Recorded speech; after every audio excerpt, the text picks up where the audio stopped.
అస్సలాముఅలైకుం guys, welcome back to my channel. ఈరోజు మన recipe వచ్చేసి నాన్స్ అనమాట. ఈ నాన్స్ అనేవి మేము ఇంట్లోనే ప్రిపేర్ చేసుకుంటామండి. బయట అవి పెద్దగా నచ్చవు మాకు, అందుకనేసి ఇంట్లోనే ప్రిపేర్ చేస్తుంది మమ్మీ. ఫస్ట్ అయితే పిండి తట్టుకోవాలి. మైదా పిండి తీసుకొని దాంట్లో పెరుగు, హాఫ్ వరకు పెరుగు వేసుకోండి. చిన్న ప్యాకెట్ ఉంటుంది కదా, అది హాఫ్ వరకు పెరుగు, కొద్దిగా చక్కెర, కొద్దిగా సాల్ట్ అండ్ బేకింగ్ పౌడర్ ఉంటుంది. ఆ బేకింగ్ పౌడర్ కూడా వేసుకొని ఒక డౌ లాగా కలుపుకోండి. అలా కలుపుకున్న పిండిని ఒక 20 minutes వరకు రెస్ట్ ఇచ్చేయాలన్నమాట. దాన్ని అసలు ఏం కదపొద్దు. తర్వాత పిండిని చిన్న చిన్న ముద్దలుగా చేసుకుని, ఇందాక మమ్మీ చూపించింది కదా అలాగైతే చేసేసుకోండి. మాకైతే గ్రిల్ది ఉంటుంది కదా, అదైతే లేదు, అందుకని మమ్మీ ఇలా చేస్తుంది అనమాట. చూస్తున్నారు కదా ఎంత బాగా పొంగుతుందో. ఇట్లా అయితే ఒకసారి ట్రై చేయండి, మీరు కూడా ఇంట్లోనే ట్రై చేసుకోండి. బయట అయితే అస్సలకి బాగుండట్లేదు, చాలా కల్తీలు ఉన్నాయి. ఇలాగా ఒకసారి ఫ్రై చేసుకున్న తర్వాత నెయ్యి వేసుకొని సర్వ్ చేసేసుకుంటే చాలా అంటే చాలా బాగుంటుంది.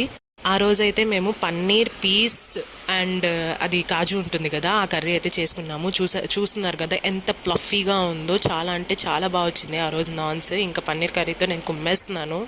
పన్నీర్ కర్రీ రెసిపీ కావాలంటే నాకు కామెంట్ చేయండి. నా ఫేస్లో ఎక్స్ప్రెషన్స్ చూస్తున్నారు కదా, చాలా అంటే చాలా బాగా వచ్చింది. అంతే, ఇంకా వీడియో నచ్చినట్లయితే లైక్ చేయండి. Thank you so much, bye.